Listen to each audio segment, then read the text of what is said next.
Hello friends, you are welcome to Sky Limit Institute of English. Today we are going to learn chapter number 31 can. Can એટલે શકવું અથવા શકું છું.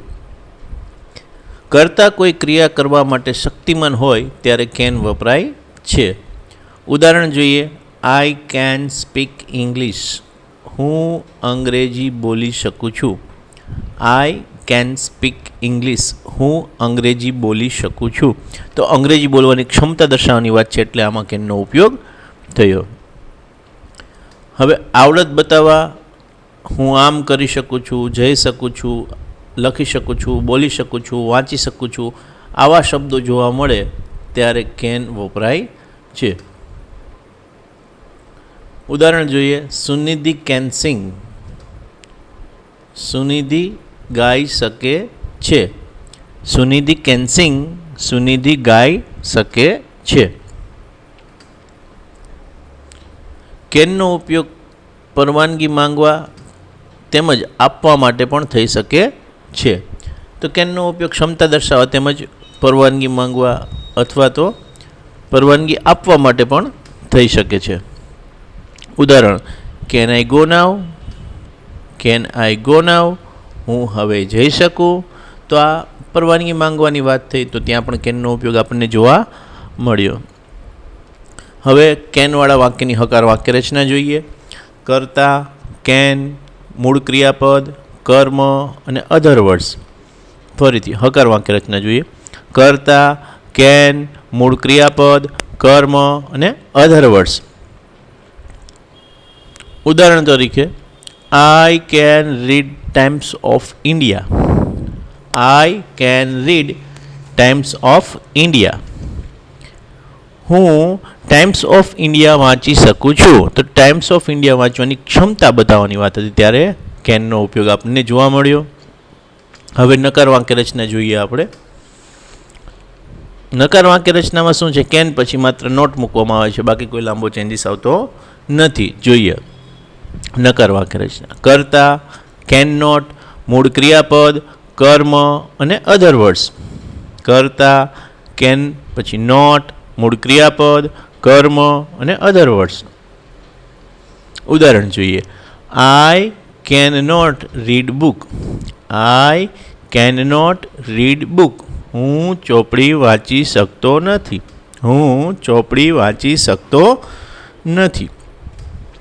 હવે વાત કરીએ પ્રશ્નાર્થ વાક્યની. તો પ્રશ્નાર્થ વાક્યમાં જે રીતે આપણે ટુ બીના રૂપને આગળ લેતા હતા એવી જ રીતે આમાં કેનને આગળ લેવામાં આવે છે. બાકી બધું એઝ ઇટ એઝ. તો વાક્ય રચના પ્રમાણે જોઈએ તો કેન, કર્તા, મૂળ ક્રિયાપદ, કર્મ અને અધર વર્ડ્સ. તો આપણે માત્ર ને માત્ર કર્તાની આગળ કેનને મૂકી દીધું તો વાક્ય બની ગયું સાદું પ્રશ્નાર્થ. હવે જોઈએ ઉદાહરણ. Can I read your newspaper. Can I read your newspaper. હું તમારું છાપું વાંચી શકું. હું તમારું છાપું વાંચી શકું. તો રજા પરવાનગી લેવાનો ભાવાર્થ થયો ત્યારે પણ કેનનો ઉપયોગ જોવા મળ્યો.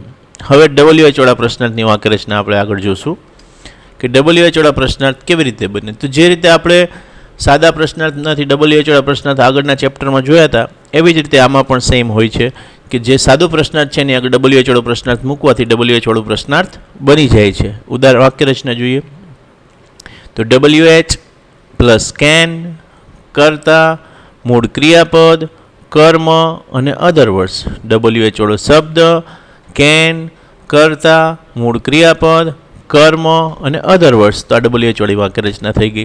જે સાદી પ્રશ્નાર્થની હતી વાક્ય રચના કેન, કર્તા, મૂળ ક્રિયાપદ, કર્મ અને અધર વર્ડ્સ એની આગળ માત્ર ને માત્ર આગળ WH મૂકવાથી WH વાળી પ્રશ્નાર્થ વાક્ય રચના બની જાય છે. ઉદાહરણ જોઈએ. What can you read. What can you read. તમે શું વાંચી શકો છો. તમે શું વાંચી શકો છો.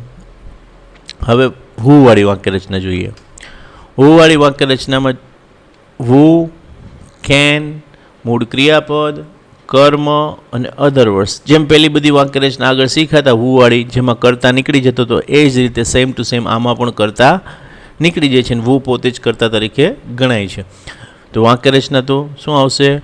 વુ, કેન, મૂળ ક્રિયાપદ, કર્મ અને અધર વર્ડ્સ. ઉદાહરણ જોઈએ. કોણ અંગ્રેજી શીખવી શકે છે? વુ કેન ટીચ ઇંગ્લિશ. કોણ અંગ્રેજી શીખવી શકે છે?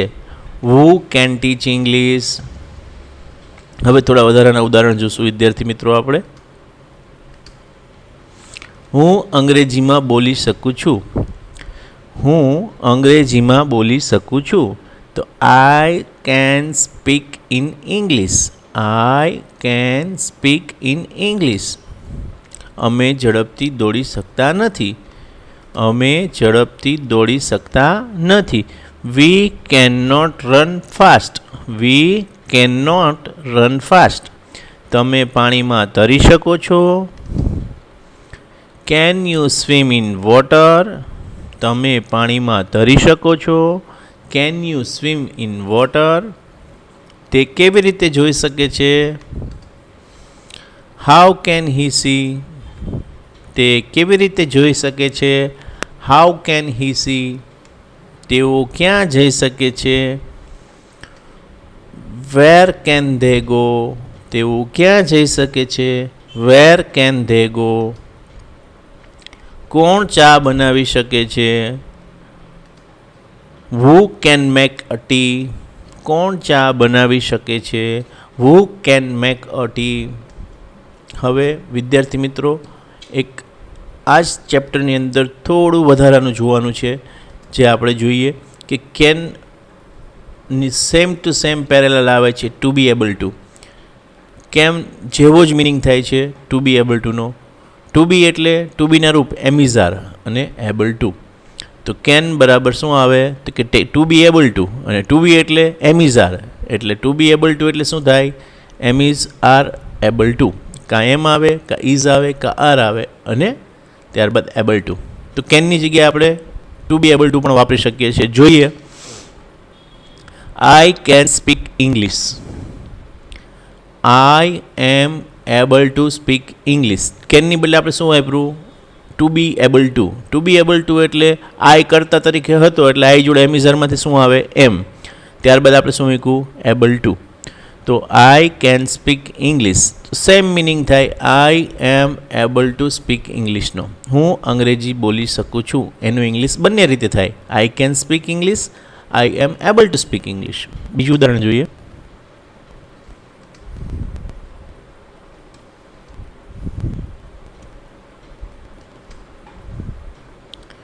We cannot speak Tamil. So we are not able to speak Tamil. Can you come with me? Are you able to come with me? તો પ્રશ્નાર્થ વાક્યમાં જેમ કેન આગળ આવતું હતું એવી જ રીતે આમાં એમિઝર આગળ લેવાથી વાક્ય પ્રશ્નાર્થ બની જાય છે. તો can you come with me. તો are you able to come with me? How can she build her career? So how is she able to build her career? So how can she build her career? How is she able to build her career? બંનેનો meaning same થાય છે. Who can play chess? Who is able to play chess? તો વિદ્યાર્થી મિત્રો આ રીતે આપણે કેનવાળા વાક્યને ટુ બી એબલ ટુમાં ફેરવી શકાય છે, અને ટુ બી એબલ ટુવાળા વાક્યને કેનવાળા વાક્યમાં ફેરવી શકાય છે. નીચેથી શરૂ કરીએ કે who is able to play chess. તો એનું કેનવાળું બનાવવું છે, તો ટુ બી એબલ ટુને રિમૂવ કરીને ત્યાં કેન મૂકી દો. Who can play chess. એવી જ રીતે નીચેથી બીજું જોઈએ. Last second. How is she able to build her career. તો એમાં ઇઝ અને એબલ ટુ કાઢી એની જગ્યાએ કેન મૂકી દો. How can she build her career. તો આવી રીતે આપણે ટુ બી એબલ ટુની જગ્યાએ કેન મૂકી શકાય છે, અને કેનની જગ્યાએ ટુ બી એબલ ટુ મૂકી શકાય છે.